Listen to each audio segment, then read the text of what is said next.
Chairman Crapo, Ranking Member Brown, members of the committee. Thank you for the opportunity to speak with you today. My name is Peter Van Valkenburg, and I'm the Director of Research at Coin Center, an independent nonprofit focused on the public policy issues affecting cryptocurrency and public blockchain networks. What is Bitcoin? Bitcoin is the world's first cryptocurrency, and it works because of the world's first public blockchain network. What does Bitcoin do?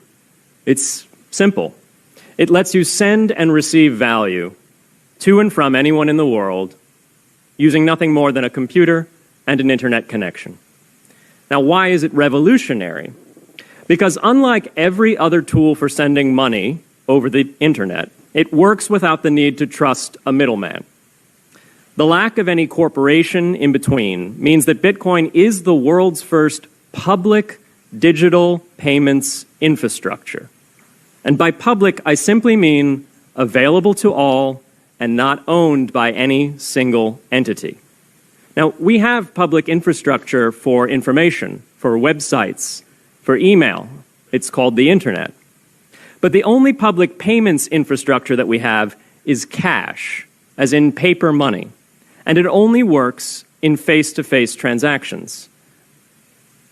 Before Bitcoin, if you wanted to pay someone remotely over the phone or the internet, then you could not use public infrastructure. You would rely on a private bank to open their books and add a ledger entry that debits you and credits the person you're paying. And if you both don't use the same bank, well, then there'll be multiple banks and multiple ledger entries in between. With Bitcoin, the ledger is the public blockchain, and anyone can add an entry to that ledger, transferring their Bitcoins to someone else. And anyone, regardless of their nationality, race, religion, gender, sex, or creditworthiness, can for absolutely no cost create a Bitcoin address in order to receive payments digitally. Bitcoin is the world's first globally accessible public money. Is it perfect? No. Neither was email when it was invented in 1972.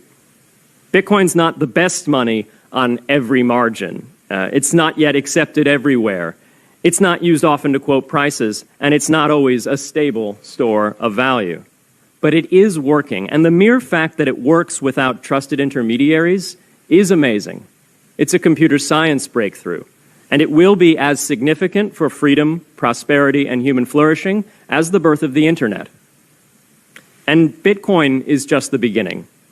If we can replace private payments infrastructure, then we can replace other private choke points to human interaction as well. Now, why should we want to build more public infrastructure? Why should we embrace blockchains over corporate intermediaries? Why should we tolerate their inefficiencies and work to make them better? Why should we want the pioneers of this technology here in the United States and not fleeing overseas? A simple reason. Because the corporate intermediaries providing today's critical but privately owned infrastructure are becoming fewer, larger, and more powerful, and their failures are increasingly grave. So roughly half of all Americans, 143 million people, had their Social Security numbers exposed to hackers because of a breach at Equifax. The SWIFT network has relayed hundreds of millions of dollars in fraudulent transactions because of hacked member banks in Bangladesh, Vietnam, Ecuador, and Russia. The FBI suspects now that the largest of these hacks was perpetrated by North Korea. Corrupt, low-level employees at an Indian bank, Punjab National, were able to fraudulently certify SWIFT messages, stealing $1.8 billion. It's the largest electronic bank robbery in history. In fact, it's the largest bank robbery in history. In October 2016, an estimated 1.2 million internet-connected devices were hacked and turned into a botnet that for several hours made prominent websites unavailable across Europe and North America, including CNN and Fox News, the New York Times, and the Wall Street Journal. Increasingly, physical machines are being connected to the internet to augment their capabilities. They're wired through servers that are owned and maintained by private and trusted intermediaries, the so-called Internet of Things. Pacemakers from St. Jude's Hospital have been hacked. Baby monitors from TrendNet have been hacked. And Jeeps from Jeep have been hacked to the point where they can be remotely commandeered and driven off the road. Now, those vulnerabilities are inescapable in systems that have single points of failure. It doesn't matter if the point of failure is a corporation or if it's a government. There shouldn't be a single point of failure. Similar choke points existed before the internet. If you wanted to deliver a message, you'd have to go through one of 3 television broadcasters or a handful of newspapers. Private corporations are essential, but no critical infrastructure should rely on 1 or 2. The internet removed single points of failure in communications infrastructure and ushered in a wave of competition among new media corporations building on top of its public rails. Blockchains can similarly disintermediate critical payments and IoT infrastructure.